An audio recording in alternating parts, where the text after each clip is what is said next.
আসমানকে বললাম, হে আসমান, আমার এই সম্মানিত কিতাব কোরআনে কারীম তোমার কাছে আমি আমানত রাখতে চাই, তোমার কাছে গচ্ছিত রাখতে চাই। আসমান ডাক দিয়ে বলে, আল্লাহ, এই কিতাব আমার কাছে আমানত রাখতে চান, আমার লাভ কি ক্ষতি কি? আল্লাহ রাব্বুল আলামিন ডাক দিয়ে বললেন, আসমান, এই আমানতটা যদি তুমি যথাযথভাবে রাখতে পারো তাহলে আমি আল্লাহ তাআলা তোমাকে মহা সম্মানে ভূষিত করব। বলেন সুবহানাল্লাহ।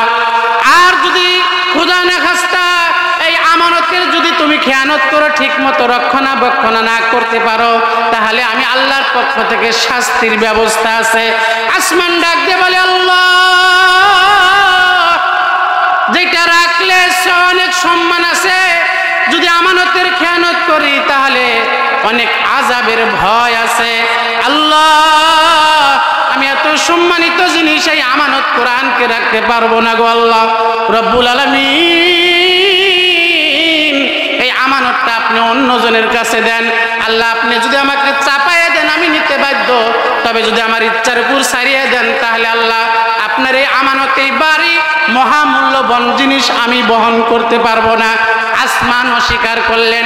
এবার আল্লাহ তাআলা বলেন, ইন্না আরাদনাল আমানাতা আলাস সামাওয়াতি ওয়াল আরদ। আল্লাহ এই জমিনকে বললেন, হে জমিন, তোমার কাছে আমি আল্লাহ তাআলার একটা আমানত রাখতে চাই। আমানতটা হলো আল্লাহ তাআলার বিধান সম্মিলিত কোরআন। জমিনকে বলা হলো, জমিন, তুমি যদি এই কোরআনকে বহন করো তাহলে তোমাকে আমি অনেক পুরস্কৃত করব, আর যদি আমানতের খেয়ানত হয় তাহলে শাস্তির ব্যবস্থা আছে।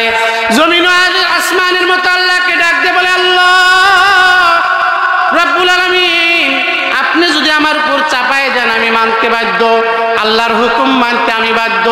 আল্লাহ যদি আমার ইচ্ছার উপর ছাড়িয়ে দেন তাহলে আমি আল্লাহ আপনার কাছে পানা চাইতেছি, এত মহামূল্যবান জিনিস আমি বহন করতে পারবো না গো আল্লাহ। এবার আল্লাহ তাআলা আসমানও যখন অস্বীকার করলো, জমিনও অস্বীকার করলো, আল্লাহ কোরআনে কারীমের সূরা আহজাবের আয়াতের মধ্যে উল্লেখ করেন, আমি আল্লাহ তাআলা পাহাড়কে বললাম, এ পাহাড়, আমি তোমার কাছে আমার এই আমানত রাখতে চাই। পাহাড়ও রাখতে বলে, আল্লাহ, এত দামি জিনিস, এত সম্মানিত জিনিস আমার থেকে বড় বড় যারা আসমান জমিন তারাই অস্বীকার করছে, তারাই অপারগতা প্রকাশ করছে। আল্লাহ, এটার সম্মানের দিকে তাকায় আমি পাহাড় যোগ্যতা রাখি না। আল্লাহ, আপনি চাপায় দিলে আমি রাজি, যদি আমার ইচ্ছার উপর ছাড়িয়ে দেন এই আমানত বিধান সম্মিলিত কোরআনকে আমি রাখতে, হামল করতে অক্ষম। আল্লাহ, এবার আল্লাহ তাআলা আসমানও যখন অস্বীকার করলো, জমিনও অস্বীকার করলো, পাহাড়ও অস্বীকার করলো, আল্লাহ তাআলা বলতেছেন, ওয়া হামালাহাল ইনসান। আল্লাহু আকবার বলেন, আরো জোরে বলেন আল্লাহু আকবার।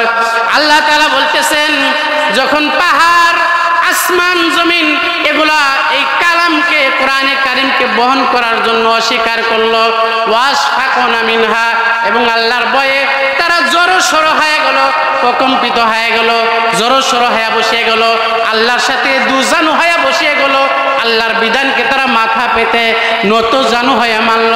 এবার আল্লাহ বলতেছেন, সবাই যখন আমার বিধানকে অস্বীকার করলো, আমি আল্লাহ আদম আলাইহিস সালামকে বললাম, আদম, আমার এই দামি কোরআনকে, বিধান সম্মিলিত আমি আল্লাহর কালামকে আমি তোমার কাছে আমানত রাখতে চাই। আদম আলাইহিস সালাম আল্লাহকে বললেন, আল্লাহ রব্বুল আলামিন, এটাকে যদি আমি রাখি আমার ভিতরে তাহলে আমার লাভ কি? আমার আল্লাহ ডাক দিয়ে বলে, আদম, এই কালামকে যদি তোমার ভিতরে তুমি গচ্ছিত রাখো আমানত হিসাবে, আমি আল্লাহ কথা দিলাম এই কালামের ওসিলায় আমি তোমাকে জান্নাতের বন্ধ ব্যবস্থা করে দিব। বলেন সুবহানাল্লাহ। আরেকটু জোরে বলেন সুবহানাল্লাহ। ভয় নাই, আরেকটু জোরে বলেন সুবহানাল্লাহ। এবার আল্লাহ তাআলা আদম আলাইহিস সালামকে আরেকটা দুঃখের খবর শোনায় দিলেন, ও আদম, তুমি তো নেওয়ার জন্য রাজি, তবে এটার যদি আমানতের খেয়ানত করো তাহলে কিন্তু শাস্তিরও ব্যবস্থা আছে।